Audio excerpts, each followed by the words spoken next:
ਆਪ ਲਿਹੋ ਤੁਮ ਕਥਾ ਸੁਧਾਰੀ। ਸਤਨਾਮ ਸ੍ਰੀ ਵਾਹਿਗੁਰੂ ਸਾਹਿਬ ਜੀ। ਦੋਹਰਾ ਇਸ ਬਿਦ ਹਰ ਗੋਬਿੰਦ ਗੁਰ ਕਰਤ ਬਿਲਾਸ ਉਲਾਸ।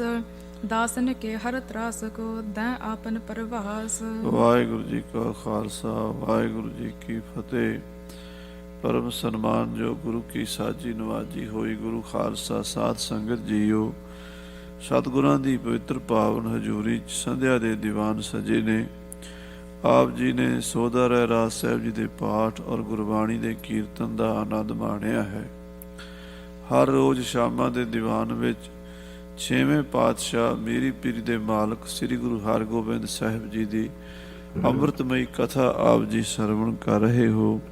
ਸਤਿਗੁਰੂ ਛੇਵੇਂ ਪਾਤਸ਼ਾਹ ਜੀ ਨੇ ਸ੍ਰੀ ਅੰਮ੍ਰਿਤਸਰ ਸਾਹਿਬ ਵਿਖੇ ਰਹਿ ਕੇ ਬੇਅੰਤ ਜੀਵਾਂ ਦਾ ਉਧਾਰ ਕੀਤਾ ਹੈ। ਸਭ ਨੂੰ ਨਾਮ ਬਾਣੀ ਸੇਵਾ ਸਿਮਰਨ ਨਾਲ ਜੋੜਿਆ ਹੈ। ਸਰਬੱਤ ਦਾ ਭਲਾ ਕੀਤਾ ਹੈ। ਔਰ ਕੱਲ੍ਹ ਆਪਾਂ ਕਥਾ ਸਰਵਣ ਕੀਤੀ ਹੈ। ਸੂਰ ਦੀ ਜੂਨ ਵਿੱਚ ਪਿਆ ਹੋਇਆ ਸਿੱਖ, ਜਿਹੜਾ ਬਾਬਾ ਬੁੱਢਾ ਜੀ ਦਾ ਬਚਨ ਹੋਇਆ ਸੀ, ਉਹ ਬਚਨ ਦੇ ਨਾਲ ਉਸ ਨੂੰ ਸੂਰ ਦੀ ਜੂਨੀ ਮਿਲ ਗਈ ਸੀ। ਕਿਉਂਕਿ ਸਾਧ ਸੰਗਤ ਜੀ, ਇੱਕ ਸਾਧ ਬਚਨ ਅਟਲਾਦਾ, ਸਾਧੂ ਦੀ ਰਸਨਾ ਤੋਂ ਜੋ ਵੀ ਬਚਨ ਨਿਕਲ ਜਾਂਦੇ ਉਹਨਾਂ ਨੂੰ ਕੋਈ ਟਾਲ ਨਹੀਂ ਸਕਦਾ। ਅਟਲ ਬਚਨ ਨਾਨਕ ਗੁਰ ਤੇਰਾ ਸਫਲ ਕਰ ਮਸਤਕ ਧਾਰਿਆ। ਮਹਾਂਪੁਰਸ਼ਾਂ ਦੇ ਬਾਬਾ ਬੁੱਢਾ ਸਾਹਿਬ ਦੇ ਬਚਨ ਸਭ ਨੂੰ ਮੰਨਣੇ ਪੈਂਦੇ, ਉਹ ਪੂਰੇ ਹੁੰਦੇ। ਉਹ ਸਿੱਖ ਨੂੰ ਜੂਨੀ ਮਿਲੀ ਸੀ, ਸੂਰ ਦੀ ਜੂਨੀ। ਛੇਵੇਂ ਪਾਤਸ਼ਾਹ ਮਹਾਰਾਜ ਵਡਾਲੀ ਆਪਣੇ ਜਨਮ ਸਥਾਨ ਤੇ ਗਏ ਨੇ, ਛਿਆਟਾ ਸਾਹਿਬ ਇਸ਼ਨਾਨ ਕੀਤਾ ਔਰ ਸ਼ਾਮ ਦੇ ਟਾਈਮ ਤੇ ਕੋਈ 3-4 ਵਜੇ ਜਦੋਂ ਇਸ਼ਨਾਨ ਪਾਣੀ ਕੀਤਾ ਖੁੱਲ੍ਹਾ ਉੱਥੇ ਖੂਹ ਦੇ ਉੱਤੇ, ਤੇ ਉੱਥੇ ਹੀ ਸਾਧ ਸੰਗਤ ਜੀ ਉਹ ਇੱਕ ਜ਼ਿਮੀਂਦਾਰ ਨੇ ਆ ਕੇ ਬੇਨਤੀ ਕੀਤੀ, ਮਹਾਰਾਜ ਸਾਡੇ ਖੇਤਾਂ ਵਿੱਚ ਵਡਾਲੀ ਪਿੰਡ ਦੀ ਜੂਹ ਵਿੱਚ ਇੱਕ ਬਹੁਤ ਵੱਡਾ ਸੂਰ, ਜੰਗਲੀ ਸੂਰ ਆਇਆ ਹੋਇਆ, ਬਹੁਤ ਖਰਾਬ ਕਰਦਾ ਖੇਤੀ ਨੂੰ, ਔਰ ਡਰਦੇ ਮਾਰੇ ਉਹਦੇ ਨੇੜੇ ਵੀ ਨਹੀਂ ਜਾਂਦੇ ਕਿਉਂਕਿ ਉਹ ਜੰਗਲੀ ਸੂਰ ਹੈ, ਮਾਰਖੋਰਾ ਹੈ। ਤੇ ਮਹਾਰਾਜ ਸੱਚੇ ਪਾਤਸ਼ਾਹ ਦਾ ਸ਼ਿਕਾਰ ਕਰਨ ਲਈ ਤੁਰ ਪਏ। ਪੈਂਦੇ ਖਾਂ ਨੂੰ ਵੰਗਾਰਿਆ। ਜਦੋਂ ਪੈਂਦੇ ਖਾਂ ਉਸ ਸ਼ਿਕਾਰ ਸੂਰ ਦੇ ਕੋਲ ਉਹਨੂੰ ਵਾਰ ਬਰਛਾ ਲੈ ਕੇ ਮਾਰਨ ਗਿਆ, ਉਹ ਸਿੱਧਾ ਪੈਂਦੇ ਖਾਂ ਦੇ ਘੋੜੇ ਜਾ ਵੱਜਾ ਤੇ ਘੋੜੇ ਦੀ ਲੱਤ ਤੋੜ ਕੇ ਪੈਂਦੇ ਖਾਂ ਨੂੰ ਥੱਲੇ ਸਿੱਟ ਦਿੱਤਾ। ਪੈਂਦਾ ਖਾਂ ਵੀ ਮਾਰਿਆ ਜਾਂਦਾ ਜੇ ਛੇਵੇਂ ਪਾਤਸ਼ਾਹ ਨਾ ਪਹੁੰਚਦੇ ਉਹਦੀ ਮਦਦ ਵਾਸਤੇ। ਤੇ ਜਾ ਕੇ ਮਹਾਰਾਜ ਨੇ ਪੱਬਾਂ ਭਾਰ ਹੋ ਕੇ, ਇੱਕ ਰਕਾਬ ਦੇ ਭਾਰ ਤੇ ਹੋ ਕੇ ਜ਼ੋਰ ਦਾ ਵਾਰ ਖੰਡੇ ਦਾ ਕੀਤਾ ਤੇ ਸੂਰ ਨੂੰ ਲੱਕ ਤੋਂ ਚੀਰ ਕੇ 2 ਫਾੜ ਕਰ ਦਿੱਤਾ, 2 ਟੋਟੇ ਕਰ ਦਿੱਤਾ। ਉਹਦਾ ਉਧਾਰ ਕਰਕੇ ਉਹਦਾ ਪਿਛਲੇ ਜਨਮ ਦਾ ਪ੍ਰਸੰਗ ਭਾਈ ਭਾਨਾ ਜੀ, ਭਾਈ ਸਾਧੂ ਜੀ ਆਦਿ ਗੁਰਸਿੱਖਾਂ ਨੂੰ ਦਰਸਾ ਕੇ ਫਿਰ ਮਹਾਰਾਜ ਵਾਪਸ ਆਏ ਨੇ। ਇਸ ਤਰ੍ਹਾਂ ਦੇ ਜੋ ਹੋਰ ਕੌਤਕ ਕਰ ਰਹੇ ਨੇ, ਰੋਜ਼ ਸ਼ਿਕਾਰ ਖੇਡਦੇ ਨੇ, ਰੋਜ਼ ਸ਼ਸਤਰ ਵਿੱਦਿਆ ਦਾ ਅਭਿਆਸ ਕਰਦੇ ਨੇ, ਸੂਰਬੀਰ ਯੋਧਿਆਂ ਦੀ ਫੌਜ ਤਿਆਰ ਰੱਖਦੇ ਨੇ। ਉਹ ਕਥਾ ਸਰਵਣ ਕਰੀਏ, ਪ੍ਰੇਮ ਨਾਲ ਆਖੀਏ ਸਤਨਾਮ ਸ੍ਰੀ ਵਾਹਿਗੁਰੂ ਸਾਹਿਬ ਜੀ। ਸਤਨਾਮ ਸ੍ਰੀ ਵਾਹਿਗੁਰੂ ਸਾਹਿਬ ਜੀ। ਦੋਹਰਾ ਇਸ ਬਿਦ ਹਰ ਗੋਬਿੰਦ ਗੁਰ ਇਸ ਤਰ੍ਹਾਂ ਗੁਰੂ ਹਰਗੋਬਿੰਦ ਸਾਹਿਬ ਜੀ ਮਹਾਰਾਜ ਕਰਤ ਬਿਲਾਸ ਉਲਾਸ। ਅਨੇਕਾਂ ਪ੍ਰਕਾਰ ਦੇ ਕੌਤਕ ਕਰ ਰਹੇ ਹਨ। ਦਾਸਨ ਕੇ ਹਰ ਤਰਾਸ ਕੋ ਆਪਣੇ ਸੇਵਕਾਂ ਦਾ ਡਰ ਭੈ ਦੂਰ ਕਰਦੇ ਹਨ, ਨਿਰਭੈ ਬਣਾਉਂਦੇ ਸਿੱਖਾਂ ਨੂੰ। ਲੋਕ ਪਰਲੋਕ ਦਾ ਡਰ ਦੂਰ ਕਰ ਦਿੰਦੇ ਨੇ ਸਤਿਗੁਰੂ ਜੀ। ਦੈ ਆਪਨ ਪਰਵਾਸ। ਆਪਣਾ ਭਰੋਸਾ, ਆਪਣਾ ਵਿਸ਼ਵਾਸ ਸਿੱਖਾਂ ਦੇ ਮਨ 'ਚ ਪੱਕਾ ਬਿਠਾ ਰਹੇ ਨੇ। ਕਿਉਂਕਿ ਜਿਹਦੇ ਮਨ 'ਚ ਗੁਰੂ ਤੇ ਵਿਸ਼ਵਾਸ ਨਹੀਂ ਨਾ, ਉਹ ਨਾ ਇਸ ਜਹਾਨ ਵਿੱਚ ਸੁਖੀ ਹੈ ਨਾ ਅੱਗੇ ਸੁਖੀ ਹੈ। ਦੋਵਾਂ ਜਹਾਨਾਂ ਵਿੱਚ ਸਾਡਾ ਭਰੋਸਾ ਗੁਰੂ ਤੇ ਪੱਕਾ ਹੋਵੇ ਤੇ ਸਾਡੀ ਚੜ੍ਹਦੀ ਕਲਾ। ਇਸ ਤਰ੍ਹਾਂ ਮਹਾਰਾਜ ਸਾਹਿਬ ਜੀ ਆਪਣੇ ਸਿੱਖਾਂ ਦਾ ਵਿਸ਼ਵਾਸ ਦ੍ਰਿੜ ਕਰਾਉਂਦੇ ਹਨ। ਚੌਪਈ ਇੱਕ ਦਿਵਸ ਸ਼੍ਰੀ ਅੰਮ੍ਰਿਤਸਰ ਕੇ ਇੱਕ ਦਿਨ ਸ੍ਰੀ ਅੰਮ੍ਰਿਤਸਰ ਸਾਹਿਬ ਦੇ ਵਿੱਚ ਤਟ ਪਰ ਬੈਠੇ ਮੱਜਨ ਕਰਕੇ ਮਹਾਰਾਜ ਇਸ਼ਨਾਨ ਕਰਕੇ ਨਾ ਸਰੋਵਰ ਵਿੱਚ ਤੇ ਕਿਨਾਰੇ ਤੇ ਬੈਠ ਕੇ, ਕਦੀ ਕਦੀ ਛੇਵੇਂ ਪਾਤਸ਼ਾਹ ਇਸ਼ਨਾਨ ਕਰਕੇ ਸਰੋਵਰ ਦੇ ਉੱਤੇ ਹੀ ਬੈਠ ਜਾਂਦੇ ਸਨ। ਅੱਜ ਵੀ ਸਾਧ ਸੰਗਤ ਜੀ ਪਰਿਕਰਮਾ ਦੇ ਵਿੱਚ ਨਾ ਬੇਅੰਤੀ ਕਲਾ ਵਰਤਦੀ ਹੈ। ਜਦੋਂ ਕੋਈ ਗੁਰੂ ਕਾ ਸਿੱਖ ਇਸ਼ਨਾਨ ਕਰਦਾ ਸ੍ਰੀ ਅੰਮ੍ਰਿਤਸਰ ਸਾਹਿਬ ਜੀ ਦੇ ਵਿੱਚ ਤੇ ਕਿਨਾਰੇ ਤੇ ਬਹਿ ਜਾਈਦਾ ਨਾ, ਬੜਾ ਆਨੰਦ ਆਉਂਦਾ। ਧੰਨ ਹਨ ਜਿਹੜੇ ਰੋਜ਼ ਹੀ ਉੱਥੇ ਬਹਿ ਕੇ ਬਾਣੀ ਸੁਣਦੇ ਹਨ, ਜਿਹੜੇ ਰੋਜ਼ ਕਥਾ ਸੁਣਦੇ, ਕੀਰਤਨ ਸੁਣਦੇ ਹਰਿਮੰਦਰ ਸਾਹਿਬ 'ਚੋਂ। ਨਮਸਕਾਰ ਹੈ ਉਹਨਾਂ ਨੂੰ।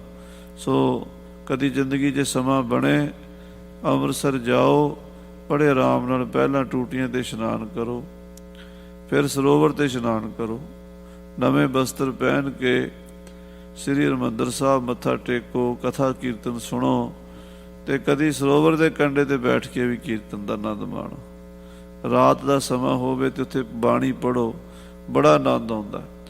ਮਹਾਰਾਜ ਸਰੋਵਰ ਤੇ ਕਿਨਾਰੇ ਤੇ ਬੈਠੇ ਹਨ ਸ੍ਰੀ ਅੰਮ੍ਰਿਤਸਰ ਸਾਹਿਬ ਜੀ ਦੇ, ਦੁਖ ਭੰਜਨ ਬਦਰੀ ਅਸਥਾਨ, ਜਿੱਥੇ ਅੱਜ ਕੱਲ੍ਹ ਦੁਖ ਭੰਜਨੀ ਬੇਰੀ ਹੈ, ਇਹਦੇ ਨੇੜੇ ਬੈਠੇ ਹਨ ਮਹਾਰਾਜ ਛੇਵੇਂ ਪਾਤਸ਼ਾਹ ਜੀ। ਸਪਾਟ ਮਸੰਦ ਸਿੱਖ ਤਹ ਆਨ, ਉੱਥੇ ਮਹਾਰਾਜ ਦੇ ਕੋਲ ਸੂਰਬੀਰ ਯੋਧੇ, ਮਸੰਦ ਜੋ ਅਨੇਕਾਂ ਪ੍ਰਕਾਰ ਦੀਆਂ ਸੰਗਤਾਂ ਸਿੱਖ ਬੈਠੇ ਹਨ। ਸਤਿਗੁਰ ਕੇ ਚਹੁ ਗਿਰਦ ਸੁਹਾਏ, ਜਿੱਥੇ ਸਤਿਗੁਰੂ ਜੀ ਸਰੋਵਰ ਦੇ ਕੰਢੇ ਤੇ ਬੈਠੇ ਹਨ, ਆਲੇ ਦੁਆਲੇ ਗੁਰੂ ਦੀਆਂ ਸੰਗਤਾਂ ਵੀ ਬੈਠ ਗਈਆਂ। ਯੋਧੇ ਸੂਰਬੀਰ ਯੋਧੇ ਬਾਬਾ ਬਿਧੀ ਚੰਦ ਜੀ ਵਰਗੇ, ਭਾਈ ਜੇਠਾ ਜੀ ਵਰਗੇ ਗੁਰਸਿੱਖ ਬੈਠੇ ਹਨ। ਜਥਾ ਚੰਦ ਪਰਵਾਰ ਨ ਪਾਏ, ਜਿਵੇਂ ਸਾਧ ਸੰਗਤ ਜੀ ਚੰਦਰਮਾ ਦੇ ਆਲੇ ਦੁਆਲੇ ਤਾਰੇ ਹੁੰਦੇ ਨੇ, ਏਦਾਂ ਗੁਰੂ ਸਾਹਿਬ ਦੇ ਆਲੇ ਦੁਆਲੇ ਸਿੱਖ ਬੈਠੇ ਹਨ। ਦੁਖ ਭੰਜਨ ਕੋ ਸਕਲ ਪ੍ਰਸੰਗ, ਇੱਥੇ ਦੁੱਖ ਭੰਜਨੀ ਦੀ ਗੱਲ ਚੱਲ ਪਈ ਵੀ ਇਹ ਬੇਰੀ ਕਦੋਂ ਦੀ ਹੈ, ਇਹਦਾ ਕੀ ਇਤਿਹਾਸ ਹੈ, ਇਹਦੀ ਕੀ ਮਹਿਮਾ ਹੈ। ਭਾਨਾ ਬੂਝਤ ਭਾਗਰ ਸੰਗ, ਭਾਈ ਭਾਨਾ ਜੀ ਗੁਰੂ ਸਾਹਿਬ ਨੂੰ ਪੁੱਛਣ ਲੱਗੇ, ਕਿਉਂਕਿ ਭਾਈ ਭਾਨਾ ਜੀ ਜਾਣਦੇ ਨੇ, ਉਹਨਾਂ ਨੂੰ ਸਭ ਪਤਾ ਹੈ, ਕਿਉਂਕਿ ਸਾਰਾ ਇਤਿਹਾਸ ਉਹਨਾਂ ਦੇ ਸਾਹਮਣੇ ਹੋਇਆ। ਫਿਰ ਵੀ ਆਨੰਦ ਲੈਣਾ ਹੁੰਦਾ ਕਥਾ ਦਾ। ਗੁਰੂ ਸਾਹਿਬ ਕੋਲੋਂ ਆਪਾਂ ਕਥਾ ਬਾਰ-ਬਾਰ ਸੁਣੀਏ, ਹੋਰ ਆਨੰਦ ਆਉਂਦਾ। ਮਨ ਮਾੜੇ ਪਾਸੇ ਨਹੀਂ ਜਾਂਦਾ, ਵਿਸ਼ੇ ਵਿਕਾਰਾਂ 'ਚ ਨਹੀਂ ਜਾਂਦਾ। ਸਾਖੀਆਂ ਸੁਣਦੇ ਰਹੋ, ਕਥਾ ਸੁਣਦੇ ਰਹੋ, ਇਤਿਹਾਸ ਸੁਣਦੇ, ਚੰਗੇ ਪਾਸੇ ਮਨ ਲੱਗਾ ਰਹੇ। ਤੇ ਨਾਲ ਜਿਹੜੀ ਸੰਗਤ ਹੋਰ ਬੈਠੀ ਜਿਹਨੇ ਨਹੀਂ ਸੁਣਿਆ ਉਹ ਵੀ ਸੁਣ ਲੈਂਦੀ ਹੈ। ਭਾਈ ਭਾਨਾ ਜੀ ਭਾਵੇਂ ਆਪ ਜਾਣਦੇ ਆ, ਫਿਰ ਵੀ ਗੁਰੂ ਸਾਹਿਬ ਤੋਂ ਪੁੱਛਦੇ ਆ। ਹਾਂਜੀ, ਹਰ ਗੋਬਿੰਦ ਤਬ ਹੈ ਬਖਾਨਾ, ਮਹਾਰਾਜ ਜੀ ਇਹਦਾ ਕੀ ਪ੍ਰਸੰਗ ਹੈ ਬੇਰੀ ਦਾ। ਤੇ ਮਹਾਰਾਜ ਛੇਵੇਂ ਪਾਤਸ਼ਾਹ ਭਾਈ ਭਾਨਾ ਜੀ ਨੂੰ ਦੱਸਣ ਲੱਗੇ ਹਨ। ਇਸ ਬਦਰੀ ਤੇ ਤੀਰਥ ਜਾਨਾ, ਮਹਾਰਾਜ ਕਹਿੰਦੇ ਭਾਈ ਭਾਨਾ ਸਾਹਿਬ ਜੀ, ਇਹ ਜਿਹੜੀ ਬੇਰੀ ਹੈ ਨਾ, ਇਹਦੇ ਤੋਂ ਤੀਰਥ ਸ੍ਰੀ ਅੰਮ੍ਰਿਤਸਰ ਪ੍ਰਗਟ ਹੋਇਆ। ਇਹ ਬੇਰੀ ਨਿਸ਼ਾਨੀ ਹੈ ਇਸ ਗੱਲ ਦੀ ਵੀ ਇੱਥੇ ਆ ਕੇ ਬੀਬੀ ਰਜਨੀ ਦਾ ਪਤੀ ਰਾਜੀ ਹੋਇਆ ਸੀ। ਹਾਂਜੀ, ਕੁਛ ਚੌਥੇ ਸਤਿਗੁਰ ਕਰ ਗਏ, ਕੁਝ ਚੌਥੇ ਪਾਤਸ਼ਾਹ ਜੀ ਇੱਥੇ ਸਰੋਵਰ ਦੀ ਆਰੰਭਤਾ ਕਰਾ ਗਏ ਸਨ। ਖੁਦਾਈ ਕਰਾਈ ਸੀ, ਪੂਰੀ ਨਹੀਂ ਹੋਈ ਸੀ।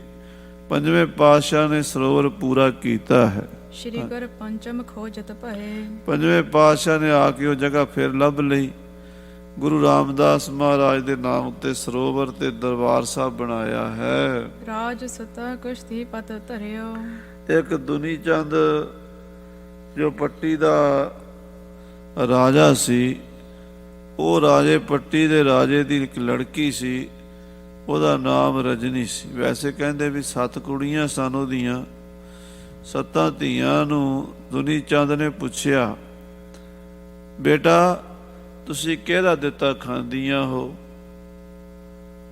ਤੇ 6 ਕੁੜੀਆਂ ਕਹਿੰਦੀਆਂ, ਬਾਪੂ ਜੀ ਤੇਰਾ ਦਿੱਤਾ ਖਾਂਦੀਆਂ, ਤੂੰ ਸਾਨੂੰ ਦਿੰਦਾ, ਅਸੀਂ ਖਾਂਦੀਆਂ। ਕੱਪੜੇ ਵਧੀਆ, ਗਹਿਣੇ ਵਧੀਆ, ਘੋੜਾ ਸਵਾਰੀ, ਪਾਲਕੀ, ਹਰ ਤਰ੍ਹਾਂ ਦੀ ਸਾਨੂੰ ਸਹੂਲਤ ਹੈ, ਤੇਰਾ ਦਿੱਤਾ ਖਾਂਦੀਆਂ। ਬੜਾ ਖੁਸ਼ ਹੋਇਆ। ਛੋਟੀ ਚੁੱਪ ਖੜੀ ਸੀ। ਉਹਨੂੰ ਪੁੱਛਿਆ, ਰਜਨੀ ਤੂੰ ਕਿਹਦਾ ਦਿੱਤਾ ਖਾਂਦੀ ਹੈ, ਤੂੰ ਨਹੀਂ ਬੋਲੀ। ਉਹ ਬੜੇ ਸਤਿਕਾਰ ਨਾਲ ਕਹਿਣ ਲੱਗੀ, ਪਿਤਾ ਜੀ ਮੈਂ ਔਰ ਤੁਸੀਂ ਔਰ ਮੇਰੀਆਂ ਭੈਣਾਂ ਔਰ ਇਹ ਸਾਰੀ ਦੁਨੀਆ, ਜਿੰਨੇ ਜੀਵ ਜੰਤੂ ਨੇ, ਉਸ ਵਾਹਿਗੁਰੂ ਦਾ ਪਰਮਾਤਮਾ ਦਾ ਦਿੱਤਾ ਖਾਂਦੇ। ਸਭਨਾ ਜੀਆਂ ਕਾ ਇੱਕ ਦਾਤਾ ਸੋ ਮੈਂ ਵਿਸਰ ਨਾ ਜਾ। ਤੇ ਉਹ ਪਿਤਾ ਇਸ ਗੱਲ ਨੂੰ ਸੁਣ ਕੇ ਗੁੱਸਾ ਕਰ ਗਏ। ਕਹਿਣ ਲੱਗਾ ਵੀ ਇਹ ਮੇਰੀ ਧੀ ਮੈਨੂੰ ਨਹੀਂ ਮੰਨਦੀ, ਰੱਬ ਨੂੰ ਮੰਨਦੀ ਹੈ। ਵੇਖਾਂਗਾ ਮੈਂ ਇਹਦਾ ਰੱਬ ਕਿੱਡਾ ਕੁ ਸ਼ਕਤੀਸ਼ਾਲੀ ਹੈ। ਉਹ ਆਪਣੀ ਲੜਕੀ ਇੱਕ ਕੋਹੜੀ ਨਾਲ ਵਿਆਹ ਦਿੱਤੀ।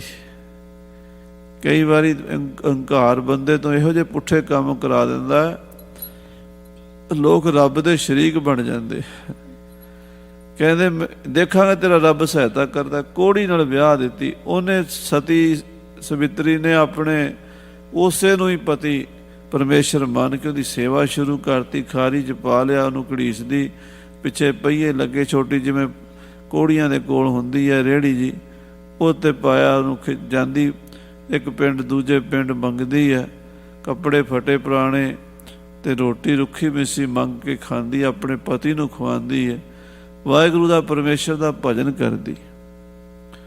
ਇਧਰ ਗੁਰੂ ਅਰਜਨ ਦੇਵ ਜੀ ਮਹਾਰਾਜ ਆ ਕੇ ਸੰਤੋਖਸਰ ਵਾਲੀ ਥਾਂ ਤੇ ਸੇਵਾ ਸ਼ੁਰੂ ਕਰਾਤੀ। ਜਿੱਥੇ ਗੁਰੂ ਰਾਮਦਾਸ ਜੀ ਟੱਕ ਲਵਾਇਆ ਸੀ, ਉੱਥੇ ਬੌਲੀ ਜਲ ਥੋੜ੍ਹਾ ਜਿਹਾ ਜਿਵੇਂ ਛੱਪੜੀ ਹੁੰਦੀ ਨਾ, ਇੱਦਾਂ ਸ੍ਰੀ ਅੰਮ੍ਰਿਤਸਰ ਸਾਹਿਬ ਛੋਟੀ ਜਿਹੀ ਛੱਪੜੀ ਜੀ ਸੀ, ਟੋਭਾ ਜਲ ਸੀ ਸੁਆਇਆ ਜਾ। ਉੱਥੇ ਬੇਰੀ ਦੇ ਥੱਲੇ ਆਪਣੇ ਪਤੀ ਦਾ ਖਾਲਾ ਛੱਡ ਕੇ ਤੇ ਲਾਗੇ ਪਿੰਡਾਂ 'ਚ ਭਿਕਸ਼ਾ ਮੰਗਣ ਚਲੀ ਗਈ। ਉਹ ਪਤੀ ਨੇ ਕੀ ਵੇਖਿਆ ਕਿ ਉੱਥੇ ਕਾਂ ਜਿਹੜੇ ਨੇ ਉਹ ਨਹਾ ਕੇ ਹੰਸ ਬਣਦੇ। ਉਹ ਸਾਖੀ ਹੁਣ ਮਹਾਰਾਜ ਛੇਵੇਂ ਪਾਤਸ਼ਾਹ ਸੁਣਾਉਣ ਲੱਗੇ ਆ, ਕਹਿੰਦੇ ਵੀ ਰਾਜ ਸੁਤਾ ਕੁਸ਼ਤੀ ਪਤ ਧਰਿਓ, ਰਾਜੇ ਨੇ ਆਪਣੀ ਲੜਕੀ ਕੋਹੜੀ ਨੂੰ ਵਿਆਹ ਦਿੱਤੀ। ਆਪ ਜਾਏ ਕਿਤ ਮੰਗਨ ਕਰਿਓ, ਤੇ ਉਹ ਆਪਣੇ ਪਤੀ ਨੂੰ ਇੱਥੇ ਛੱਡ ਕੇ ਆਪ ਕਿਤੇ ਮੰਗਣ ਚਲੀ ਗਈ। ਬਾਇਸ ਕੋ ਪਿਖ ਕੁਸ਼ਤੀ ਗਿਰਿਓ, ਤੇ ਉਹ ਕੋਹੜੀ ਨੇ ਕੀ ਵੇਖਿਆ ਵੀ ਬੇਰੀ ਦੇ ਉੱਤੇ ਕਾਲਾ ਕਾਂ ਬੈਠਾ ਸੀ। ਉਹ ਪਾਣੀ ਪੀਣ ਲਈ ਜਾਂ ਨਹਾਉਣ ਲਈ ਉਸ ਸਰੋਵਰ ਦੇ ਵਿੱਚ ਉਤਰਿਆ, ਤੇ ਜਦੋਂ ਉਹ ਵਿੱਚ ਉਤਰਿਆ ਹੈ, ਜਲ ਮੱਜਨ ਤੇ ਭਾ ਤਨ ਹਰਿਓ। ਕਹਿੰਦੇ ਜਦੋਂ ਉਹ ਕਾਲਾ ਕਾਂ ਵਿੱਚ ਵੜਿਆ ਤੇ ਉਹ ਚਿੱਟਾ ਹੋ ਗਿਆ। ਚਿੱਟਾ ਕਾਂ ਵੇਖ ਕੇ ਉਹਦੇ ਮਨ 'ਚ ਆਇਆ ਵੀ ਇੱਥੇ ਕੋਈ ਸ਼ਕਤੀ ਹੈ, ਕੋਈ ਪਾਵਰ ਹੈ ਇਸ ਪਾਣੀ ਵਿੱਚ। ਜਿੱਥੇ ਕਾਲਾ ਕਾਂ ਚਿੱਟਾ ਹੋ ਗਿਆ, ਮੇਰਾ ਕੋਹੜ ਵੀ ਇੱਥੇ ਠੀਕ ਹੋ ਸਕਦਾ। ਉਹ ਰਿੜਦਾ ਰਿੜਦਾ ਇਸ ਜਲ ਦੇ ਵਿੱਚ, ਇਸ ਸਰੋਵਰ ਦੇ ਵਿੱਚ ਜਾ ਡਿੱਗਾ ਹੈ। ਆਏ ਪਿਖਿਓ ਪਰ ਤੀਤ ਨ ਧਰਾ, ਬਿਲਕੁਲ ਰਾਜੀ ਹੋ ਗਿਆ, ਸਾਰਾ ਸਰੀਰ ਉਹਦਾ ਸੁੰਦਰ ਹੋ ਗਿਆ, ਠੀਕ ਹੋ ਗਿਆ, ਬੜਾ ਸੋਹਣਾ ਸੁਨੱਖਾ ਨੌਜਵਾਨ। ਉਹ ਬੀਬੀ ਜਦੋਂ ਵਾਪਸ ਆਈ, ਉਹਨੂੰ ਸ਼ੱਕ ਪੈ ਗਿਆ ਵੀ ਇਹ ਕੋਈ ਹੋਰ ਹੈ। ਮੇਰਾ ਪਤੀ ਤੇ ਕੋਹੜੀ ਸੀ, ਉਹਨੂੰ ਮਾਰ ਕੇ ਉਹਦੀ ਥਾਂ ਤੇ ਬੈਠ ਗਿਆ। ਉਹਨੂੰ ਵਿਸ਼ਵਾਸ ਨਹੀਂ ਆਇਆ ਵੀ ਇਹ ਮੇਰਾ ਪਤੀ ਨਹੀਂ ਹੈ। ਹਾਂਜੀ, ਅਪਰ ਪੁਰਖ ਇਹੋ ਸ਼ੰਕਾ ਕਰੈ, ਇਹ ਕੋਈ ਹੋਰ ਪੁਰਸ਼ ਹੈ, ਇਹ ਮੇਰਾ ਪਤੀ ਨਹੀਂ। ਏਦਾਂ ਉਹ ਸ਼ੰਕਾ ਕਰਨ ਲੱਗੀ ਹੈ। ਸ਼੍ਰੀ ਸਤਿਗੁਰ ਜੀ ਨਿਕਟ ਸਿਧਾਰੀ, ਤੇ ਫਿਰ ਉਹ ਪਤਾ ਕਰਨ ਲਈ ਆਪਣੇ ਪਤੀ ਨੂੰ ਲੈ ਕੇ ਮਹਾਰਾਜ ਪੰਜਵੇਂ ਪਾਤਸ਼ਾਹ ਕੋਲ ਆ ਗਈ। ਸਗਰੀ ਗਾਥਾ ਦੋਹਨ ਉਚਾਰੀ, ਸੰਤੋਖਸਰ ਜਿੱਥੇ ਅੱਜ ਕੱਲ੍ਹ ਗੁਰਦੁਆਰਾ ਲੱਗ ਗਈ ਹੈ, ਸੰਤੋਖਸਰ ਸਰੋਵਰ ਟਾਹਲੀ ਸਾਹਿਬ ਵੀ ਕਹਿੰਦੇ ਆ। ਟਾਹਲੀ ਥੱਲੇ ਬਹਿ ਕੇ ਮਹਾਰਾਜ ਸੇਵਾ ਕਰਾਉਂਦੇ ਪੰਜਵੇਂ ਪਾਤਸ਼ਾਹ। ਉੱਥੇ ਆ ਕੇ ਸਾਰੀ ਵਾਰਤਾ ਪੰਜਵੇਂ ਪਾਤਸ਼ਾਹ ਨੂੰ ਦੱਸੀ ਹੈ। ਸੁਨ ਪ੍ਰਸੰਨ ਹੋਏ ਗੁਰ ਤਬ ਕਹਾ, ਮਹਾਰਾਜ ਸੁਣ ਕੇ ਬਰਸਨ ਹੋਏ, ਕਹਿਣ ਲੱਗੇ ਤੇਰੋ ਪਤ ਇਹੋ ਕੁਸ਼ਤੀ ਆਹਾ। ਬੇਟੀ, ਇਹ ਪਤੀ ਤੇਰਾ ਹੀ ਹੈ। ਇਹ ਜਿਹੜਾ ਕੁਸ਼ਤੀ ਸੀ ਨਾ, ਇਹ ਰਾਜੀ ਹੋ ਗਿਆ, ਤੂੰ ਵਿਸ਼ਵਾਸ ਕਰ ਲੈ। ਚੱਲ ਹਮ ਕੋ ਸੋ ਥਾਨ ਦਿਖਾਵੋ, ਚੱਲ ਸਾਨੂੰ ਉਹ ਜਗ੍ਹਾ ਦਿਖਾ, ਉੱਥੇ ਤੈਨੂੰ ਦੱਸਾਂਗੇ ਵੀ ਉਹ ਤਾਂ ਬੜੀ ਪਵਿੱਤਰ ਧਰਤੀ ਹੈ। ਸਾਡੇ ਪਿਤਾ ਜੀ ਨੇ ਉਹ ਸਰੋਵਰ ਬਣਾਉਣਾ ਸ਼ੁਰੂ ਕੀਤਾ ਸੀ, ਪਰ ਵਿੱਚੇ ਰਹਿ ਗਿਆ ਸੀ। ਮਿੱਟੀ ਦੁਬਾਰਾ ਵਿੱਚ ਪੈ ਗਈ, ਥੋੜ੍ਹਾ ਜਿਹਾ ਜਲ ਰਹਿ ਗਿਆ, ਬਾਕੀ ਸਾਰਾ ਫਿਰ ਭਰ ਗਿਆ ਸੀ ਮਿੱਟੀ ਪੈ ਪੈ ਕੇ ਬਰਸਾਤ ਦੇ ਪਾਣੀ ਨਾਲ। ਉਹ ਰਿੜਦੀ ਰਿੜਦੀ ਮਿੱਟੀ ਹੋਰ ਆ ਜਾਂਦੀ ਹੈ ਨਾ, ਇੱਦਾਂ ਦਾ ਬਣ ਗਿਆ ਸੀ। ਹਾਂਜੀ, ਮਨ ਬਾਂਛਤ ਬਰ ਹਮ ਤੇ ਪਾਵਹੁ, ਤੇ ਬੇਟੀ ਜੋ ਤੂੰ ਮੰਗੇਗੀ ਤੈਨੂੰ ਮਿਲੇਗਾ। ਗੁਰੂ ਰਾਮਦਾਸ ਦੀ ਤੇਰੇ ਤੇ ਬੜੀ ਕਿਰਪਾ ਹੋਈ ਹੈ। ਆਏ ਸੰਗ ਲੈ ਗੁਰ ਕੋ ਇਹਾਂ, ਸੋ ਬੀਬੀ ਰਜਨੀ ਆਪਣੇ ਪਤੀ ਤੇ ਗੁਰੂ ਸਾਹਿਬ ਨੂੰ ਨਾਲ ਲੈ ਕੇ ਇੱਥੇ ਆ ਗਈ, ਜਿੱਥੇ ਬੇਰੀ ਸਾਹਿਬ ਦੁੱਖ ਭੰਜਨੀ ਬੇਰੀ ਹੈ। ਕਰਿਓ ਬਿਲੋਕਨ ਤੀਰਥ ਮਹਾ, ਮਹਾਨ ਪਵਿੱਤਰ ਤੀਰਥ ਦੇ ਦਰਸ਼ਨ ਕੀਤੇ ਹਨ। ਬਦਰੀ ਕੋ ਦੁਖ ਭੰਜਨ ਨਾਮ, ਮਹਾਰਾਜ ਗੁਰੂ ਸਾਹਿਬ ਪੰਜਵੇਂ ਪਾਤਸ਼ਾਹ ਜੀ ਨੇ ਇਸ ਬੇਰੀ ਦਾ ਨਾਮ ਕੀ ਰੱਖਿਆ? ਦੁੱਖ ਭੰਜਨੀ ਸਾਹਿਬ। ਉਸ ਬੇਰੀ ਦਾ ਨਾਮ ਹੀ ਦੁੱਖ ਭੰਜਨੀ ਬੇਰੀ ਹੈ। ਸ਼੍ਰੀ ਗੁਰ ਪਿਤ ਰਾਖਿਓ ਅਬਿਰਾਮ, ਮਹਾਰਾਜ ਸਾਹਿਬ ਜੀ ਨੇ ਆਪ ਇਹ ਸੋਹਣਾ ਪਵਿੱਤਰ ਨਾਂ ਸਾਡੇ ਪਿਤਾ ਗੁਰੂ ਅਰਜਨ ਦੇਵ ਜੀ ਨੇ ਰੱਖਿਆ। ਛੇਵੇਂ ਪਾਤਸ਼ਾਹ ਦੱਸ ਰਹੇ ਨੇ, ਕਰਵਾਈ ਪਾਕੀ ਸੋਪਾਨ, ਔਰ ਆਪ ਵੀ ਪੱਕੀਆਂ ਪੌੜੀਆਂ ਪਹਿਲਾਂ ਇੱਥੇ ਬਣਵਾਈਆਂ, ਫਿਰ ਬਾਅਦ ਵਿੱਚ ਸਾਧ ਸੰਗਤ ਜੀ ਹੋਰ ਜਿਹੜੀ ਸੇਵਾ ਸਰੋਵਰ ਦੀ ਹੋਈ ਨਾ ਗੁਰੂ ਅਰਜਨ ਦੇਵ ਜੀ, ਉਹ ਬਾਅਦ ਸ਼ੁਰੂ ਕਰਾਈ। ਪਹਿਲਾਂ ਦੁੱਖ ਭੰਜਨੀ ਵਾਲੀ ਥਾਂ ਤੇ ਪੌੜੀਆਂ ਪੱਕੀਆਂ ਬਣਵਾਈਆਂ, ਸ਼੍ਰੀ ਹਰਿਮੰਦਰ ਬੀਚ ਮਹਾਨ, ਫਿਰ ਸਰੋਵਰ ਬਣਾਇਆ ਸਾਰਾ। ਤੇ ਸਰੋਵਰ ਦੇ ਵਿੱਚ ਸੱਚਖੰਡ ਸ੍ਰੀ ਹਰਿਮੰਦਰ ਸਾਹਿਬ ਦੀ ਰਚਨਾ ਕੀਤੀ। ਕੁਸ਼ਟ ਤ੍ਰਿਆ ਨੇ ਜਾਚਿਓ ਬਰ ਕੋ, ਕੋਹੜੀ ਜਿਹੜਾ ਉਸ ਇਸਤਰੀ ਦਾ ਪਤੀ ਸੀ, ਉਹ ਬੀਬੀ ਰਜਨੀ ਦਾ, ਉਹ ਵੀ ਗੁਰੂ ਕਾ ਸਿੱਖ ਬਣਿਆ ਤੇ ਉਸ ਬੀਬੀ ਨੇ ਵਰ ਮੰਗਿਆ। ਪ੍ਰਭ ਜੀ ਤਿਹੋ ਸਮਾਜ ਸਭ ਘਰ ਕੋ। ਕਹਿਣ ਲੱਗੀ ਮਹਾਰਾਜ ਹੁਣ ਮੇਰਾ ਪਤੀ ਰਾਜੀ ਹੋ ਗਿਆ, ਹੁਣ ਮੇਰਾ ਘਰ ਵਸਾਓ, ਸਭ ਕੁਝ ਬਖਸ਼ੋ ਮੈਨੂੰ। ਤਬ ਸਤਿਗੁਰ ਤ੍ਰਿ ਪਿਤਾ ਬੁਲਾਇਓ। ਤਾਂ ਫਿਰ ਮਹਾਰਾਜ ਨੇ ਨਾ ਉਸ ਲੜਕੀ ਦੇ ਪਿਤਾ ਦੁਨੀ ਚੰਦ ਨੂੰ, ਪੱਟੀ ਦੇ ਰਾਜੇ ਨੂੰ ਬੁਲਾਇਆ। ਮਹਾਰਾਜ ਕਹਿੰਦੇ ਉਹਨੂੰ ਬੁਲਾ ਕੇ ਲਿਆਓ, ਉਹਦਾ ਹੰਕਾਰ ਹੁਣ ਦੂਰ ਕਰੀ, ਉਹਨੂੰ ਵਿਖਾਈਏ ਵੀ ਜਿਹੜੀ ਧੀ ਨੂੰ ਤੂੰ ਧੱਕਾ ਦੇਤਾ ਸੀ, ਉਹਦੀ ਬਾਂਹ ਸ੍ਰੀ ਗੁਰੂ ਰਾਮਦਾਸ ਮਹਾਰਾਜ ਨੇ ਫੜ ਲਈ ਹੈ। ਜਿਹਦਾ ਦੁਨੀਆ ਤੇ ਕੋਈ ਨਹੀਂ ਨਾ, ਉਹਦਾ ਸਤਿਗੁਰੂ ਬਣਦਾ। ਜਿਸ ਕਾ ਨਾਹੀਂ ਕੋਏ ਹਾਂ ਤਿਸ ਕਾ ਪ੍ਰਭੂ ਸੋਏ ਹਾਂ। ਗੁਰੂ ਅਰਜਨ ਦੇਵ ਜੀ ਨੇ ਪੱਟੀ ਦੇ ਰਾਜੇ ਨੂੰ ਬੁਲਾਇਆ। ਪੱਟੀ ਪੁਰਜਨ ਰਾਜ ਕਮਾਇਓ। ਇਹ ਪੱਟੀ ਦਾ ਰਾਜਾ ਸੀਗਾ ਤਰਨਤਾਰਨ ਕੋਲ, ਜਿਹੜੀ ਪੱਟੀ ਪੁਰਾਣਾ ਸ਼ਹਿਰ ਹੈ, ਪੁਰਾਣਾ ਕਸਬਾ ਹੈ। ਇੱਥੋਂ ਦੇ ਪੱਟੀ ਦੇ ਕਈ ਰਾਜੇ ਮਹਾਰਾਜੇ ਹੋ ਗੁਜਰੇ, ਹਿੰਦੂ ਵੀ ਤੇ ਮੁਸਲਮਾਨ ਵੀ। ਸੋ ਉਹ ਦੁਨੀ ਚੰਦ ਪੱਟੀ ਦਾ ਰਾਜ ਕਰਦਾ ਸੀ, ਉਹਨੂੰ ਬੁਲਾਇਆ। ਨਿਕਟ ਬਿਠਾਏ ਪਸੰਗ ਸੁਨਾਵਾ। ਕੋਲ ਬਿਠਾ ਕੇ ਉਹਨੂੰ ਦੱਸਿਆ ਵੀ ਆਹ ਦੇਖ ਤੇਰੀ ਧੀ ਹੈ, ਤੇ ਆਹ ਉਹ ਕੋਹੜੀ ਹੈ ਜਿਹਦੇ ਨਾਲ ਤੂੰ ਆਪਣੀ ਧੀ ਵਿਆਹੀ ਸੀ। ਤੂੰ ਕਹਿੰਦਾ ਸੀ ਵੀ ਰੱਬ ਦੇਖਾਂਗੇ ਤੇਰੀ ਮਦਦ ਕਰਦਾ ਕਿ ਨਹੀਂ ਕਰਦਾ। ਇਸ ਬੱਚੀ ਦੇ ਸਿਦਕ ਭਰੋਸੇ ਦਾ ਵਾਹਿਗੁਰੂ ਵਾਲੀ ਬਣਿਆ। ਸਾਧ ਸੰਗਤ ਜੀ, ਭਰੋਸਾ ਹੋਣਾ ਚਾਹੀਦਾ ਪਰਮੇਸ਼ਰ ਦੇ। ਅੱਜ ਵੀ ਸਾਰਿਆਂ ਦੀ ਅਰਦਾਸ ਸੁਣਦਾ, ਸਾਡਾ ਵਿਸ਼ਵਾਸ ਹੀ ਨਹੀਂ ਬਣਦਾ। ਜਾ ਕੇ ਮਨ ਵਿਸ਼ਵਾਸ ਪ੍ਰਭ ਆਇਆ, ਤਤ ਗਿਆਨ ਤਿਸ ਮਨ ਪ੍ਰਗਟਾਇਆ। ਤੋ ਜਿਹਦੇ ਮਨ 'ਚ ਵਿਸ਼ਵਾਸ ਹੈ ਉਹਦਾ ਬੇੜਾ ਬੰਨੇ ਲੱਗ ਜਾਂਦਾ। ਦੇਖ ਤੇਰੀ ਬੱਚੀ ਦਾ ਵਿਸ਼ਵਾਸ, ਪਰਮੇਸ਼ਰ ਨੇ ਇਹ ਤੇਰੇ ਜਵਾਈ ਨੂੰ ਠੀਕ ਕਰ ਦਿੱਤਾ ਹੈ। ਪਤ ਪ੍ਰਤ ਤੇਰੀ ਸਤਾ ਕਮਾਵਾ। ਤੇਰੀ ਬੇਟੀ ਪਤਾ ਹੀ ਵਰਤਾ ਹੈ, ਆਪਣੇ ਪਤੀ ਤੋਂ ਬਿਨਾ ਹੋਰ ਕਿਸੇ ਮਰਦ ਜਾਤੀ ਨੂੰ ਜਿਹੜੀ ਪਿਤਾ ਸਮਝੇ, ਭਰਾ ਸਮਝੇ, ਪੁੱਤਰ ਸਮਝੇ, ਆਪਣੇ ਪਤੀ ਨੂੰ ਪਰਮੇਸ਼ਰ ਸਮਝੇ। ਉਹਨੂੰ ਕਹਿੰਦੇ ਪਤੀ ਵਰਤਾ। ਤੇਰੀ ਬੇਟੀ ਨੇ ਪਤੀ ਵਰਤਾ ਧਰਮ ਕਮਾਇਆ ਹੈ। ਪਤ ਕੁਸ਼ਟੀ ਕੇ ਰਹਿ ਕਰ ਸੰਗ। ਉਹ ਕੁਸ਼ਟੀਪਤੀ ਕੋਹੜੀ ਪਤੀ ਦੇ ਨਾਲ ਰਹਿ ਕੇ ਵੀ ਇਹਨੇ ਮਨ ਨਹੀਂ ਡੁਲਾਇਆ, ਉਹਦੀ ਸੇਵਾ ਪਰਮੇਸ਼ਰ ਰੂਪ ਕਰਕੇ ਕੀਤੀ ਹੈ।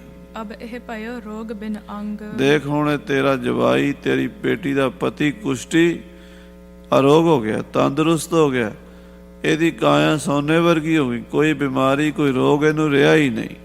ਤੂੰ ਸੁਤਹੀਨ ਸਤਾ ਸੁਤ ਜਾਨ। ਹਾਂ ਦੇਖ ਤੇਰੇ ਕੋਲ ਪੁੱਤਰ ਕੋਈ ਨਹੀਂ, ਤੇ ਆਹ ਤੇਰੀ ਧੀ ਜਿਹੜੀ ਹੈ ਨਾ, ਇਹਨੂੰ ਹੀ ਪੁੱਤਰ ਸਮਝ। ਹੁਣ ਇਹ ਜਿਹੜਾ ਤੇਰਾ ਜਵਾਈ ਹੈ ਪੁੱਤਰ, ਇਹਨੂੰ ਰਾਜ ਦੇ ਹੁਣ ਤੋਂ। ਹਾਂਜੀ, ਦੇਹ ਰਾਜ ਅਬ ਬਿਨ ਸਹਿ ਪ੍ਰਾਨ। ਹਾਂ ਕਿਉਂਕਿ ਤੇਰਾ ਸਮਾਂ ਨੇੜੇ ਹੈ, ਤੂੰ ਬਜ਼ੁਰਗ ਹੋ ਰਿਹਾ, ਤੇਰੀ ਥਾਂ ਤੇ ਰਾਜ ਕਰਨ ਵਾਲਾ ਕੋਈ ਹੋਰ ਚਾਹੀਦਾ। ਤੂੰ ਆਪਣਾ ਰਾਜ ਭਾਗ ਆਪਣੇ ਜਵਾਈ ਨੂੰ ਦੇ ਕੇ, ਆਪਣੀ ਧੀ ਰਜਨੀ ਨੂੰ ਦੇ ਕੇ ਜਾਈ। ਭਇਓ ਬ੍ਰਿਧ ਤਬ ਬੈਸ ਬਿਹਾਈ। ਤੇਰੀ ਉਮਰ ਪੂਰੀ ਹੋ ਚੁੱਕੀ, ਤੂੰ ਬਜ਼ੁਰਗ ਹੋ ਗਿਆ, ਕੁਝ ਦਿਨਾਂ ਦਾ ਮਹਿਮਾਨ ਹੈ, ਚਲੇ ਜਾਣਾ ਦੁਨੀਆ ਤੋਂ, ਸਭ ਨੇ ਜਾਣਾ, ਤੇ ਤੇਰੇ ਪਿੱਛੇ ਕੋਈ ਰਾਜ ਭਾਗ ਵਾਲਾ ਚਾਹੀਦਾ। ਇਹ ਤੇਰੀ ਬੇਟੀ ਬੜੀ ਸਤਵੰਤੀ, ਪ੍ਰਮਾਤਮਾ ਦੀ ਪਿਆਰੀ, ਇਹ ਰਾਜ ਕਰੇਗੀ, ਇਹਦਾ ਪਤੀ ਰਾਜ ਕਰੇਗਾ।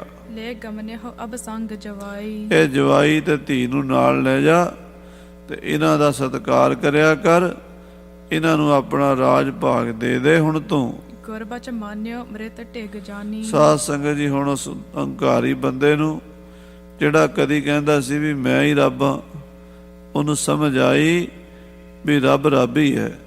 ਵਾਹਿਗੁਰੂ ਦੇ ਰੰਗ ਨਿਆਰੇ ਨੇ, ਬੰਦਾ ਉਹਦੀ ਰੀਸ ਨਹੀਂ ਕਰ ਸਕਦਾ, ਉਸ ਪ੍ਰਮਾਤਮਾ ਦੀ ਬਰਾਬਰੀ ਨਹੀਂ ਕਰ ਸਕਦਾ।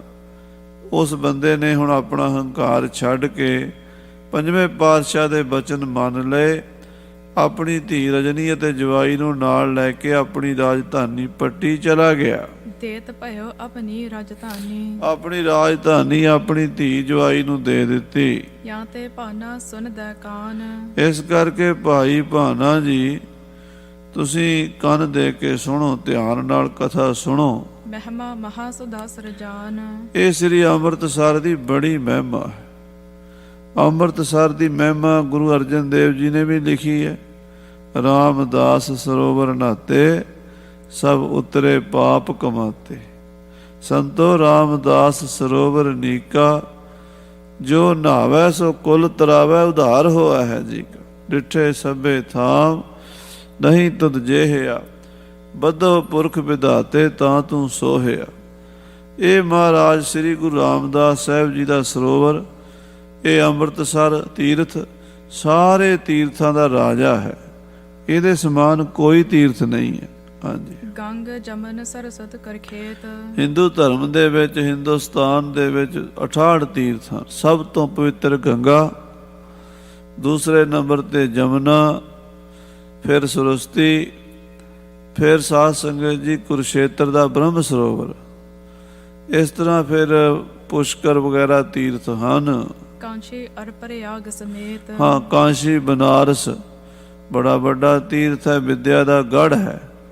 ਔਰ ਪ੍ਰਯਾਗ ਇਲਾਹਾਬਾਦ, ਜਿੱਥੇ ਤਿੰਨਾਂ ਨਦੀਆਂ ਗੰਗਾ ਜਮਨਾ ਸਰਸਤੀ ਦਾ ਪ੍ਰਯਾਗ ਹੈ, ਸੰਗਮ ਹੈ, ਉਹਦਾ ਵੀ ਬੜਾ ਮਹਾਤਮ ਹੈ। ਕੁੰਭ ਦਾ ਮੇਲਾ ਉੱਥੇ ਵੀ ਲੱਗਦਾ ਹੈ। ਹਾਂਜੀ, ਨਈ ਮਖਾਰ ਬ੍ਰਿੰਦਾਬਨ ਮਥੁਰਾ। ਨਈ ਮੁਖਾਰ, ਇਹ ਵੀ ਇੱਕ ਤੀਰਥ ਦਾ ਨਾਮ ਹੈ। ਨਈ ਮੁਖਾਰ ਬ੍ਰਿੰਦਾਬਨ, ਜਿੱਥੇ ਭਗਵਾਨ ਕ੍ਰਿਸ਼ਨ ਜੀ ਲੀਲਾ ਕੀਤੀ ਹੈ। ਮਥੁਰਾ ਜਿਹੜੀ ਰਾਜਧਾਨੀ ਸੀ, ਭਗਵਾਨ ਕ੍ਰਿਸ਼ਨ ਜੀ ਕੰਸ ਨੂੰ ਮਾਰ ਕੇ ਇੱਥੇ ਆਪਣੇ ਨਾਨੇ ਉਗਰਸੈਨ ਨੂੰ ਰਾਜ ਦਿੱਤਾ ਸੀ। ਹਾਂਜੀ, ਦਵਾਰਾਵਤੀ ਰਾਮਪੁਰ ਸਥਰਾ। ਦਵਾਰਾਵਤੀ ਤੇ ਰਾਮਪੁਰ ਅਤੇ ਥਨੇਸਰ ਆਦਿਕ ਜਿਹੜੇ ਤੀਰਥ ਹਨ। ਗਿਆ ਗੋਮਤੀ ਨਦ ਗੋਦਾਵਰ। ਗਿਆ ਔਰ ਗੋਮਤੀ ਨਦੀ ਤੇ ਗੋਦਾਵਰੀ ਨਦੀ, ਇਹ ਬੜੀਆਂ ਮਹਾਨ ਪਵਿੱਤਰ ਨਦੀਆਂ ਮੰਨੀਆਂ ਗਈਆਂ ਹਿੰਦੂ ਧਰਮ ਵਿੱਚ। ਅਪਰ ਨਰਮਦਾ ਮਾਨ ਸਰੋਵਰ। ਨਰਮਦਾ ਤੇ ਮਾਨ ਸਰੋਵਰ, ਇਹ ਵੀ ਪਵਿੱਤਰ ਤੀਰਥ ਮੰਨੇ ਗਏ ਹਨ। ਪੁਰੀ ਅਯੋਧਿਆ ਅਰ ਕੇਦਾਰ। ਸ੍ਰੀ ਰਾਮਚੰਦਰ ਜੀ ਦੀ ਜਨਮ ਭੂਮੀ ਅਯੁੱਧਿਆ ਔਰ ਸ੍ਰੀ ਹੇਮਕੁੰਡ ਸਾਹਿਬ ਵਾਲੇ ਪਾਸੇ ਕੇਦਾਰਨਾਥ ਹੈ। ਹਾਂਜੀ, ਪੁਸ਼ਕਰ ਦੇਵ ਸਥਾਨ ਉਦਾਰ। ਰਾਜਸਥਾਨ ਦੇ ਵਿੱਚ ਪੁਸ਼ਕਰ, ਹੋਰ ਬੜੇ ਦੇਵਤਿਆਂ ਦੇ ਸਥਾਨ ਤੀਰਥ ਹਨ। ਨਦੀ ਗੰਡਕਾ ਬਰ ਗਿਰ ਨੀਲਾ। ਔਰ ਗੰਡਕਾ ਨਦੀ ਤੇ ਇਸੇ ਤਰ੍ਹਾਂ ਹੀ ਹੋਰ ਨੀਲਾ ਪਹਾੜ, ਗਿਰ ਨੀਲਾ, ਇਹ ਇੱਕ ਜਗ੍ਹਾ ਹੈ ਜਿਹਨੂੰ ਬੜਾ ਪਵਿੱਤਰ ਮੰਨਦੇ ਹਨ। ਥਲ ਰੇਖ ਸਿਧਿਅਨ ਜਹ ਰਚ ਲੀਲਾ। ਜਿੱਥੇ ਰਿੱਧੀਆਂ ਸਿੱਧੀਆਂ ਦੇ ਮਾਲਕ ਸਿੱਧਾਂ ਪੁਰਸ਼ਾਂ ਨੇ ਤਪੱਸਿਆ ਕੀਤੀ ਹੈ, ਜਪ ਤਪ ਕੀਤੇ ਹਨ। ਕਿਤੇ ਸ੍ਰੀ ਰਾਮਚੰਦਰ ਜੀ ਨੇ, ਕਿਤੇ ਕ੍ਰਿਸ਼ਨ ਜੀ ਨੇ, ਕਿਤੇ ਸ਼ਿਵ ਜੀ ਭਗਵਾਨ ਨੇ, ਕਿਤੇ ਬ੍ਰਹਮਾ ਜੀ ਨੇ, ਕਿਤੇ ਨਾਰਦ ਮੁਨੀ ਜੀ ਨੇ, ਕਿਤੇ ਹੋਰ ਸਾਧੂਆਂ ਰਿਸ਼ੀਆਂ ਨੇ ਤਪ ਕੀਤੇ ਹਨ। ਰਿਸ਼ੀਕੇਸ਼ ਆਵੰਤ ਕਟਾਖ। ਰਿਸ਼ੀਕੇਸ਼, ਜਿੱਥੇ ਹਜ਼ਾਰਾਂ ਸਾਧੂ ਅੱਜ ਵੀ ਤਪੱਸਿਆ ਕਰਦੇ ਨੇ। ਅਵੰਤਕਾ ਤੇ ਕਟਾਕਸ਼ ਰਾਜ, ਇਹ ਤੀਰਥ ਹਨ। ਹਿੰਦੂ ਧਰਮ ਦੇ 68 ਤੀਰਥ ਹਨ। ਤੀਰਥ ਅਨਗਨ ਜੇ ਅਬਿਲਾਖਾ। ਹੋਰ ਵੀ ਜਿਹੜੇ ਤੀਰਥ, ਕਈਆਂ ਦੇ ਨਾਮ ਕਵੀ ਜੀ ਨੇ ਲਿਖੇ ਨੇ, ਕਈਆਂ ਦੇ ਕਹਿੰਦੇ ਵੀ ਗਿਣੇ ਨਹੀਂ ਜਾ ਸਕਦੇ, ਕਿੰਨੇ ਕੁ ਗਿਣੀਏ। ਕਹਿਣ ਦਾ ਮਤਲਬ ਹੈ ਵੱਡੇ ਵੱਡੇ ਸਾਰੇ ਹੀ ਤੀਰਥ ਜਿਹੜੇ ਹਿੰਦੂ ਧਰਮ ਦੇ ਹਨ। ਕਲਮਹ ਇਨਕਹ ਮਹਾਪ੍ਰਤਾਪ। ਕਲਯੁਗ ਦੇ ਵਿੱਚ ਇਹ ਤੀਰਥਾਂ ਦਾ ਬੜਾ ਮਹੱਤਵ ਦੱਸਿਆ ਗਿਆ ਵੀ ਇੱਥੇ ਜਾ ਕੇ ਪਾਪੀ ਬੰਦਾ ਵੀ ਪਵਿੱਤਰ ਹੋ ਜਾਂਦਾ ਹੈ। ਬੜੇ ਪਾਪ ਕੀਤੇ ਹੋਣ, ਗੰਗਾ ਇਸ਼ਨਾਨ ਕਰਕੇ ਕਹਿੰਦੇ ਪਵਿੱਤਰ ਹੋ ਜਾਂਦਾ। ਕਿਉਂਕਿ ਅਸਲ ਗੱਲ ਤਾਂ ਇਉਂ ਹੈ ਵੀ ਸਾਈਕੋਲੋਜੀ ਤਾਂ ਇਹ ਹੈ ਬਈ ਬੰਦਾ ਘਰ ਦੇ ਕੰਮਾਂ ਕਾਰਾਂ ਤੋਂ ਕੋਈ ਟਾਈਮ ਕੱਢ ਕੇ ਤੀਰਥ 'ਤੇ ਜਾਏਗਾ, ਇਸ਼ਨਾਨ ਕਰੇਗਾ, ਕੋਈ 2-4 ਦਿਨ ਭਜਨ ਪਾਠ ਕਰੇਗਾ, ਰੱਬ ਵੱਲ ਜੁੜੇਗਾ, ਮੋਹ ਮਾਇਆ ਤੋਂ ਥੋੜ੍ਹਾ ਦੂਰ ਹੋਵੇਗਾ। ਪਰ ਸਾਰੇ ਇੱਦਾਂ ਸੋਚਦੇ ਨਹੀਂ ਹੁੰਦੇ। ਕਈ ਤੀਰਥਾਂ 'ਤੇ ਜਾ ਕੇ ਵੀ ਵਪਾਰ ਕਰਦੇ ਆ। ਤੁਲਸੀਦਾਸ ਜੀ ਕਹਿੰਦੇ ਤੀਰਥ 'ਤੇ ਗਏ ਇੱਕ ਵਾਰੀ ਤੇ ਭਗਵਾਨ ਪਿੱਛੋਂ ਦੀ ਸਾਧੂ ਦਾ ਭੇਸ ਬਣਾ ਕੇ ਆ ਗਏ। ਚੇਲਿਆਂ ਨੂੰ ਪੁੱਛਦੇ ਤੀਰਥ ਤੁਹਾਡੇ ਤੁਲਸੀਦਾਸ ਜੀ ਕਿੱਥੇ ਗਏ? ਉਹ ਕਹਿੰਦੇ ਜੀ ਉਹ ਤਾਂ ਤੀਰਥ ਯਾਤਰਾ 'ਤੇ ਗਏ ਹੋਏ। ਉਧਰ ਤੁਲਸੀਦਾਸ ਜੀ ਨਾ ਉੱਥੇ ਬਾਜ਼ਾਰ ਲੱਗਾ ਸੀ ਤੇ ਮੂਰਤੀਆਂ ਵਿਕ ਰਹੀਆਂ ਸੀ ਸਾਲਗ੍ਰਾਮ ਦੀਆਂ। ਉਹ ਉੱਥੋਂ ਦੁਕਾਨ ਤੋਂ ਸਾਲਗ੍ਰਾਮ ਖਰੀਦ ਰਹੇ ਸਨ ਤੇ ਭਗਵਾਨ ਪਿੱਛੇ ਚੇਲਿਆਂ ਨੂੰ ਕਹਿੰਦੇ ਨਹੀਂ, ਉਹ ਤੀਰਥ ਯਾਤਰਾ 'ਤੇ ਨਹੀਂ ਗਏ, ਉਹ ਤਾਂ ਉੱਥੇ ਮੂਰਤੀਆਂ ਖਰੀਦਣ, ਵਪਾਰ ਕਰਨ ਗਏ ਹੋਏ, ਬਿਜ਼ਨਸ ਕਰਨ ਗਏ। ਉਹ ਵਾਪਸ ਆਏ ਜਦੋਂ ਤੁਲਸੀਦਾਸ ਜੀ, ਤੇ ਉਹਨਾਂ ਨੂੰ ਕਿਸੇ ਨੇ, ਚੇਲੇ ਨੇ ਦੱਸਿਆ ਜੀ ਕੋਈ ਸਾਧੂ ਆਇਆ ਸੀ, ਪੁੱਛਦਾ ਸੀ ਤੁਸੀਂ ਕਿੱਥੇ ਹੋ? ਅਸੀਂ ਕਿਹਾ ਤੀਰਥ 'ਤੇ ਗਏ ਨੇ। ਉਹ ਕਹਿੰਦੇ ਉਹ ਤਾਂ ਉੱਥੇ ਮੂਰਤੀਆਂ ਖਰੀਦਦੇ ਫਿਰਦੇ ਆ, ਤੀਰਥ ਯਾਤਰਾ ਕਾਹਦੀ ਹੈ? ਤੇ ਬਾਜ਼ਾਰੀ ਮਾਰਕੀਟ ਕਰ ਰਿਹਾ ਤਾਂ ਸੌਦਾ। ਤੁਲਸੀਦਾਸ ਨੇ ਸੋਚਿਆ ਮੇਰੀ ਤੀਰਥ ਯਾਤਰਾ ਲੱਗੀ ਨਹੀਂ, ਦੁਬਾਰਾ ਜਾਈਏ, ਨਾਲੇ ਆ ਮੂਰਤੀ ਵਾਪਸ ਕਰ ਆਈ। ਉਹ ਜਦ ਦੁਬਾਰਾ ਗਏ ਵਾਪਸ ਕਰਨ ਪਿੱਛੋਂ ਫੇਰ ਭਗਵਾਨ ਆ ਕੇ ਚੇਲਿਆਂ ਨੂੰ ਪੁੱਛਦੇ ਕਿੱਥੇ ਗਏ ਤੁਲਸੀਦਾਸ ਜੀ? ਕਹਿੰਦੇ ਜੀ ਉਹ ਤੀਰਥ ਯਾਤਰਾ ਤੇ ਗਏ। ਕਹਿੰਦੇ ਤੀਰਥ ਯਾਤਰਾ ਤੇ ਨਹੀਂ ਗਏ, ਉਹਦੇ ਮੂਰਤੀਆਂ ਵਾਪਸ ਕਰਨ ਗਏ। ਫੇਰ ਤੀਜੀ ਵਾਪਸ ਆਏ ਜਦੋਂ ਚੇਲਿਆਂ ਨੇ ਦੱਸਿਆ ਜੀ ਸਾਧੂ ਫੇਰ ਆਇਆ ਸੀ। ਕਹਿੰਦੇ ਕੀ ਕਹਿੰਦਾ ਸੀ? ਕਹਿੰਦੇ ਅਸੀਂ ਕਿਹਾ ਸੀ ਵੀ ਉਹ ਤੀਰਥ ਯਾਤਰਾ ਤੇ ਗਏ। ਉਹ ਕਹਿੰਦਾ ਨਹੀਂ, ਮੂਰਤੀ ਵਾਪਸ ਕਰਨ ਗਏ ਆ। ਫਿਰ ਤੁਲਸੀਦਾਸ ਜੀ ਨੇ ਤੀਜੀ ਵਾਰ ਫੇਰ ਯਾਤਰਾ ਕੀਤੀ, ਕੁਛ ਨਹੀਂ ਖਰੀਦਿਆ, ਸਿਰਫ ਭਜਨ ਪਾਠ ਹੀ ਕੀਤਾ। ਤੇ ਫਿਰ ਪਿੱਛੋਂ ਭਗਵਾਨ ਆਏ, ਕਹਿੰਦੇ ਕਿੱਥੇ ਗਏ ਨੇ? ਕਹਿੰਦੇ ਤੀਰਥ ਯਾਤਰਾ। ਕਹਿੰਦੇ ਹਾਂ ਐਤਕੀ ਤੀਰਥਾਂ ਤੇ ਗਏ ਨੇ। ਕਹਿਣ ਦਾ ਮਤਲਬ ਹੈ ਵੀ ਅਸੀਂ ਤੀਰਥਾਂ ਤੇ ਜਾਂਦੇ ਹਾਂ, ਪਰ ਉੱਥੇ ਨਾ ਬਿਜ਼ਨਸਮੈਨ ਵਾਲੀ ਬਿਰਤੀ ਹੁੰਦੀ ਹੈ ਵੀ ਆਪਾਂ ਆਹ ਲੈਣਾ, ਕਰਨਾ, ਉਹ ਕਰਨਾ, ਘੁੰਮਣਾ ਫਿਰਨਾ, ਭਗਤੀ ਕਰਨ ਨਹੀਂ ਜਾਂਦੇ। ਇਸ ਕਰਕੇ ਤੀਰਥਾਂ ਦਾ ਮਹਾਤਮ ਘਟਿਆ ਹੋਇਆ ਕਲਯੁਗ ਦੇ ਵਿੱਚ। ਸੋ ਤੀਰਥ ਜਿਹੜੇ ਬਣਾਏ ਸੀ, ਬਣਾਏ ਤਾਂ ਇਸੇ ਕਰਕੇ ਸੀ ਨਾ ਵੀ ਉੱਥੇ ਜਾ ਕੇ ਰੱਬ ਦਾ ਨਾਂ ਜਪਾਂਗੇ, ਭਜਨ ਪਾਠ ਕਰਾਂਗੇ, ਬਾਣੀ ਪੜ੍ਹਾਂਗੇ। ਕਲਯੁਗ ਇਹਨਾਂ ਦਾ ਬੜਾ ਮਹਾਤਮ ਮੰਨਿਆ ਜਾਂਦਾ ਹੈ। ਆਨ ਸਭ ਖੋਵੈ ਪਾਪ। ਪਰ ਉਹ ਜਿਹੜੇ ਤੀਰਥ ਨੇ ਉੱਥੇ ਜਾ ਕੇ ਕਲਯੁਗ ਦੇ ਵਿੱਚ ਭਜਨ ਪਾਠ ਨਹੀਂ ਹੁੰਦਾ। ਸ੍ਰੀ ਅੰਮ੍ਰਿਤਸਰ ਸਾਹਿਬ ਆ ਜਾਓ, ਸਾਰੇ ਪਾਪ ਕੱਟੇ ਜਾਂਦੇ। ਕਿਉਂ? ਇੱਥੇ ਆ ਕੇ ਕੰਨਾਂ 'ਚ ਗੁਰੂ ਦੀ ਬਾਣੀ ਪੈਂਦੀ ਹੈ।